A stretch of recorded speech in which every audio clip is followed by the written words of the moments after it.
21대 국회 이제 한 달여밖에 남지 않았습니다. 그래서 정치권에서는 더 이상 미룰 수 없는 법안들 처리에 남은 임기까지 최선을 다하겠다는 입장을 밝히고 있는데요. 자, 오늘은 이 시간에 법안 이야기 하나 나누려고 합니다. 역시나 최선을 다하겠다라는 그 이야기에 대한 일환 중 하나입니다. 오늘 이야기를 나눌 건 바로 국민연금 개혁에 대한 얘기인데요. 흔히 국민연금을 언제 터질지 모를 시한폭탄이라고도 표현합니다. 재정 안정성 측면에서도 그렇지만 당장 보험료율이 오르는 데 대한 국민적 거부감도 무시할 수 없기 때문에 역대 정부 모두 다 그 필요성은 공감하면서도 대처에는 소극적이었던 게 사실입니다. 자, 얼마 남지 않은 21대 국회에서는 조금 다른 결론이 나올 수 있을지요. 국회 연금개혁특별위원회 야당 간사를 맡고 있습니다. 더불어민주당 김성주 의원과 전화 연결해서 이야기 나눠보겠습니다. 의원님 나와 계십니까? 예, 안녕하세요. 네, 안녕하십니까. 자, 오늘 연금개혁에 대한 얘기를 좀 나눠볼 텐데 21대 국회가 이제 한 달여 남았습니다. 이거 아직 가능한 카드입니까? 예, 그렇습니다. 예, 세상 일이라고 하는 게 1년 내내 논의해도 할 생각이 없으면 그냥 맹탕으로 가는 거고요. 할 의지가 있다고 하면 당장 오늘이라도 결정해서 이룰 수 있는 것이 정치입니다. 그렇군요. 자, 최근에 계속해서 연금개혁과 관련한 얘기들이 나오고 있는데 윤석열 대통령이 대선 과정 때도 그렇고요. 취임 초부터도 3대 개혁에 대한 의지를 강력히 밝혀왔습니다. 그중에 하나가 연금개혁도 포함이 돼 있고요. 최근 국무회의 모두 발언을 또 다들 들으셨을 텐데 거기서도 역시나 이 부분이 강조가 됐거든요. 대통령과 정부의 연금개혁 의지에 대해서는 어떻게 평가를 하시는지요? 예, 윤석열 대통령은 후보 시절 또는 집권 초기에 연금개혁을 하겠다고 하는 것을 여러 번 약속했고요. 예. 최근에서도 연금개혁 추진에 대한 의지는 밝혀왔습니다. 그런데 이런 말과 달리 실제로 작년에 보건복지부가 국회에 제출한 국민연금 종합운영계획에는 이 보험료율, 소득 대체율과 같은 중요한 모수개혁의 핵심은 빼버린 이런 맹탕 개혁안을 국회에 넘기는 걸 보면 과연 추진 의지가 있는지 의문이 나올 수밖에 없습니다. 예. 그리고 최근에 국회 연금개혁 특위 산하의 공론화위원회에서 국민연금 개혁안에 대한 조사 결과가 나왔는데요. 그 후에도 뚜렷한 입장 표명이 없는 상태고요.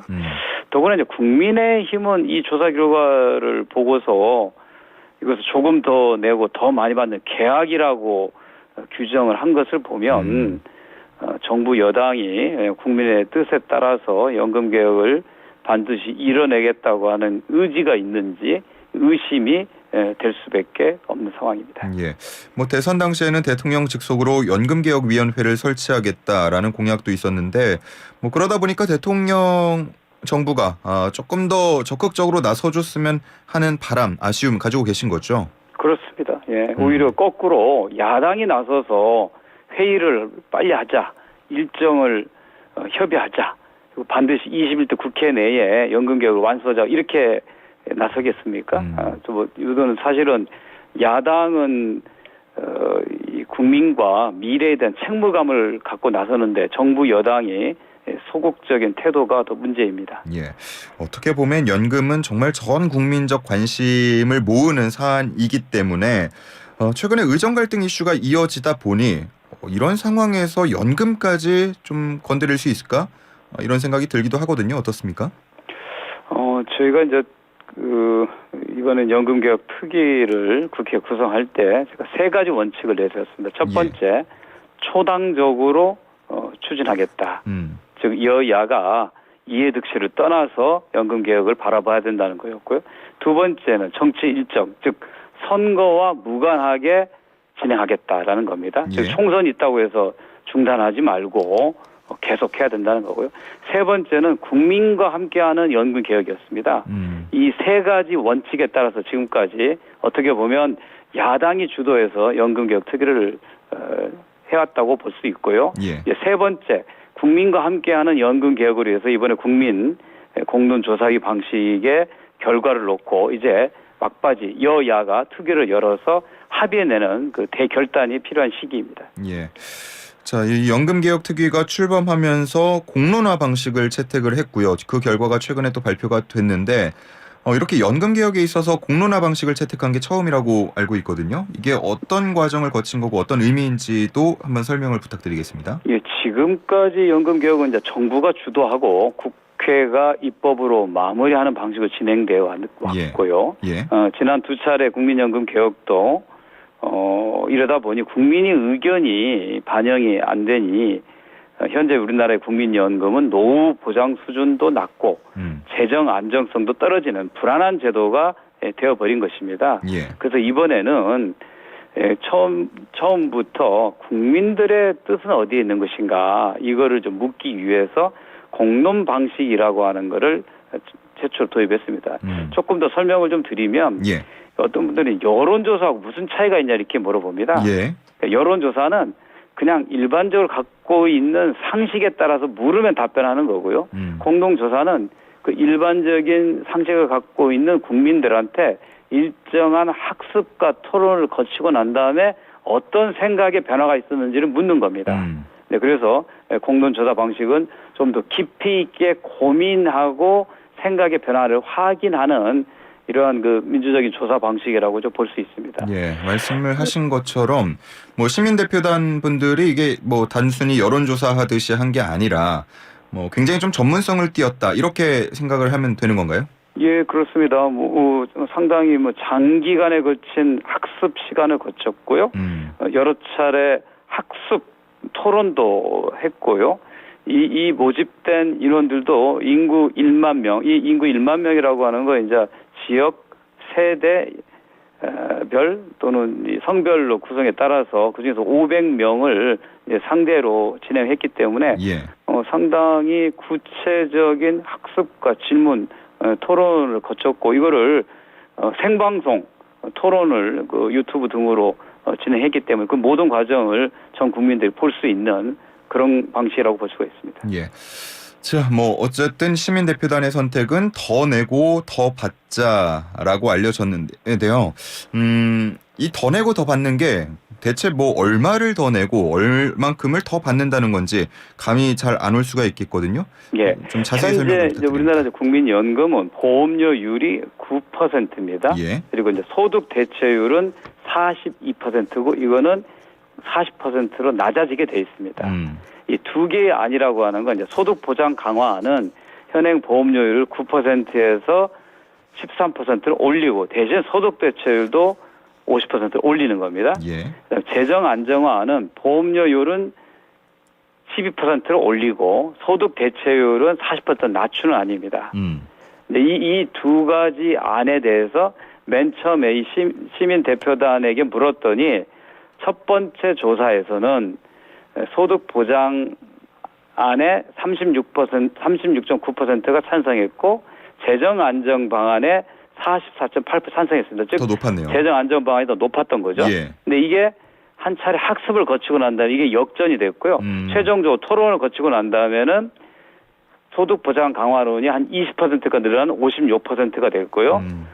재정 안정화 방안은 약 2%가 낮아졌습니다. 예. 그러니까 이 결과를 놓고 보면 우리 국민들은 일단 재정 안정도 필요하지만 노후 불안 해소를 위한 소득 보장이 더 우선이어야 된다라고 한 것을 확인한 거고 보험료를 올리면 소득 대체율도 같이 올려야 된다. 이런 거를 선택한 것으로 판단하고 있습니다. 예.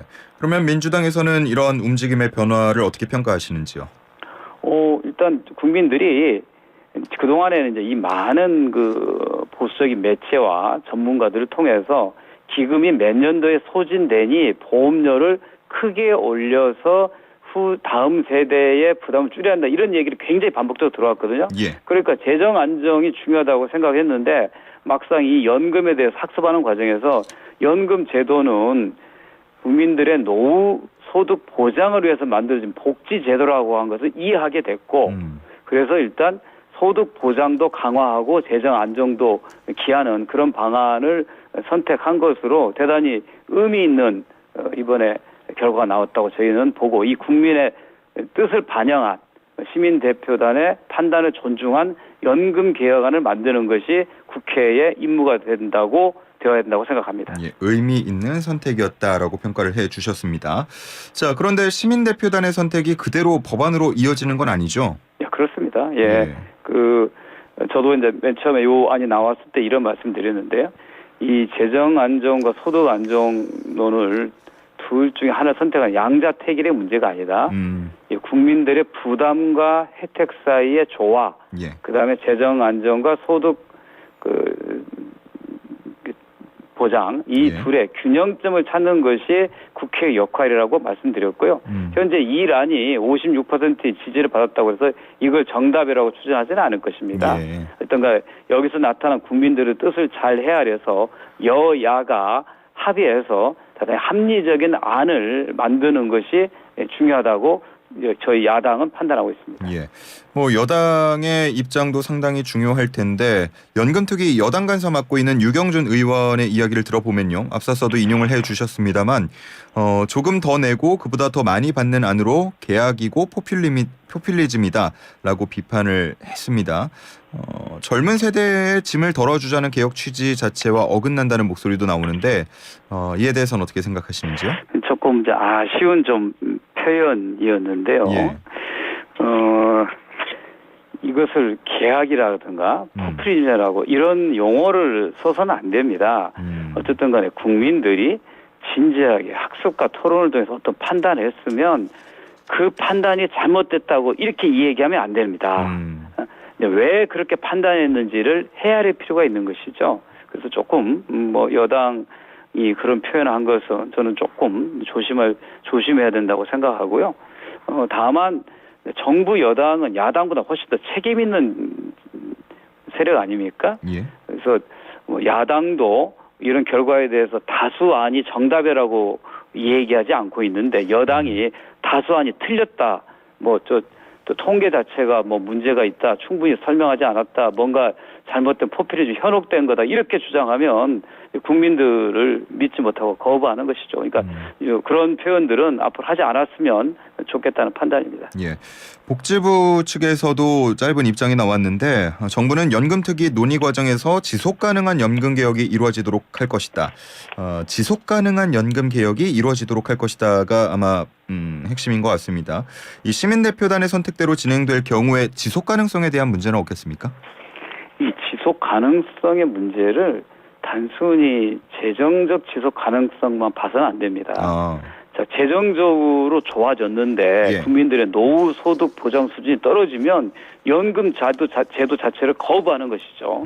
그럼 굳이 왜 국가가 나서서 보험료를 강제로 걷어서 노후를 보장해 주겠다고 했느냐. 차라리 나는 탈퇴하겠다. 난 빼줘. 내가 알아서 개인연금 들어서 해결하겠다라는 요구가 높아질 수밖에 없는 겁니다. 예. 그래서 이 연금 제도 지속 가능성이라고 하는 것은 유럽 같은 선진국의 경우에도 소득 보장과 재정 안정의 균형을 찾는 그 어려운 과정을 거쳐온 거거든요. 그런데 어느 한 입장에서 재정 안정만 계속 강조하다 보면 결국 국민들의 노후 보장 수준이 약화되고 그러면 노후 빈곤이 초래되기 때문에 결국은 우리나라가 복지국가 아니고 노후가 되면 다들 빈곤한 국가가 되기 때문에 국민들이 갖고 있는 고민과 뜻을 잘 헤아린 그런 정책들을 만들어내는 것이 정치와 국회의 중요한 역할이라고 하는 것을 다시 한번 강조드립니다. 예.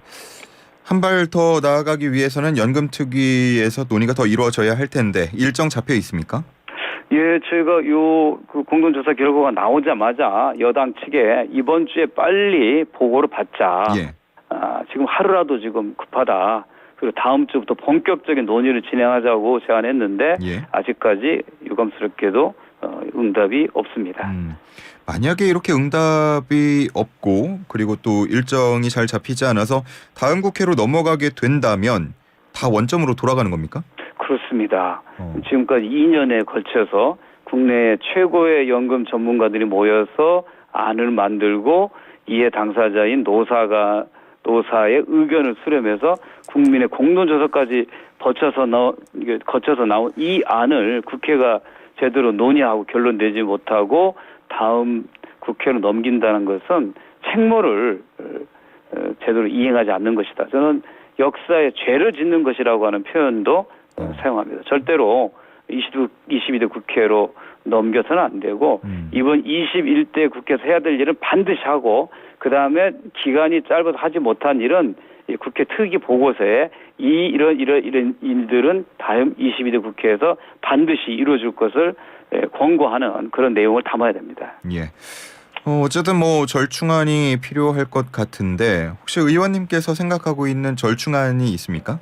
예, 저는 뭐 오랫동안 생각해온 안이 있습니다. 그런데 그 안을 얘기하지는 않습니다. 왜냐하면 상대가 있기 때문에 상대의 생각도 들어보고 그리고 가장 합리적인 선택을 하려고 합니다. 가지고 있는 절충안은 있으시고요. 국민의힘 측에서는 구조개혁안이 빠진 부분도 지적을 하던데 여기에는 뭐 의무가입 상한 연령 올리는 부분도 포함이 되는 겁니까? 사실 이제 모수개혁과 구조개혁 사실 어려운 얘기인데요. 예. 모수개혁이라고 하는 건 쉽게 얘기하면 이 재정의 균형점을 맞추기 위해서 보험료를 올린다든가 연금액을 깎는다든가 납부 기간을 늘린다든가 이런 것들은 모수개혁이라고 하는데요. 예. 모수개혁만 가지고로는 완전한 지속 가능한 연금 제도를 만들기 어렵다는 게 사실입니다. 그런데 이 모수개혁도 하지 못하면서 더 큰 구조개혁을 먼저 해야 된다고 주장하는 건 현실성이 없는 겁니다. 먼저 모수개혁을 통해서 국민연금의 안정성과 지속 가능성을 높이고 난 다음에 시간을 좀 버는 거 아닙니까? 10년 정도? 그 동안에 구조개혁 방안을 놓고 또 진지하게 토론해서 2단계 개혁으로 나가야 됩니다. 지금 1단계 첫걸음을 떼려고 하는데 이게 미흡하다고 그래서 이거를 거부하고 더 어려운 구조개혁을 하겠다고 하는 것은 결국은 연금개혁을 회피하고 이대로 국민의 노후를 불안하게 만드는 그런 우려를 범할 수 있기 때문에 선구조개혁 후 모수개혁 같은 주장을 절대는 해서는 안 된다는 게 저의 생각입니다. 예. 법사위에 법안을 보내기 위해서는 연금특위에서 과반 이상 찬성이 나와야 하는 걸로 알고 있는데 그러면 뭐 이게 민주당 단독으로 처리도 가능한 부분입니까? 연금개혁이나 정치개혁안은요 원래 여야 합의로 이루어지는 거고요. 이번에도 여야 동수로 구성이 되어 있고요. 민주당이 의석이 많다고 그래서 표결로 연금 개혁안을 처리하지는 않을 것입니다. 알겠습니다. 자, 마지막으로 이번 21대 국회에서 꼭 해내야 하는 이유, 당위성에 대해서 우리 청취자분들께 짧은 요약 부탁드리겠습니다. 예, 우리나라는 선진국임에도 불구하고 OECD 국가 최고의 노후 빈곤 국가입니다. 그 이유는 딱 하나, 국민연금과 같은 연금 제도가 제대로 역할하지 못하기 때문입니다. 이번에 국민연금 제도를 소득 보장도 높이고 재정 안정성도 늘릴 수 있는 방안으로 계획을 반드시 하지 못하면 우리 국민들은 끊임없이 노후 불안에 시달리기 때문에 현재 삶도 불안하고 나중에 은퇴 이후에 삶이 더 불안해서 자꾸 투잡, 쓰리잡을 하게 되면서 현재의 생활의 안정성도 해치게 됩니다. 그래서 반드시 국민연금 제도를 튼튼하게 만들어서 국민들의 노후를 든든하게 해야 될 책무가 21대의 국회에 있습니다. 절대로 22대 국회가 넘겨서는 안 된다는 게 저희 확고한 방침입니다. 네, 알겠습니다. 자, 오늘 여기까지 듣겠습니다. 고맙습니다. 예, 감사합니다. 네, 지금까지 국회 연금특위 야당 간사 맡고 있는 더불어민주당 김성주 의원과 함께 했고요. 이 연금개혁 관련해서 국민의힘 의견 듣는 시간도 또 가져보도록 하겠습니다.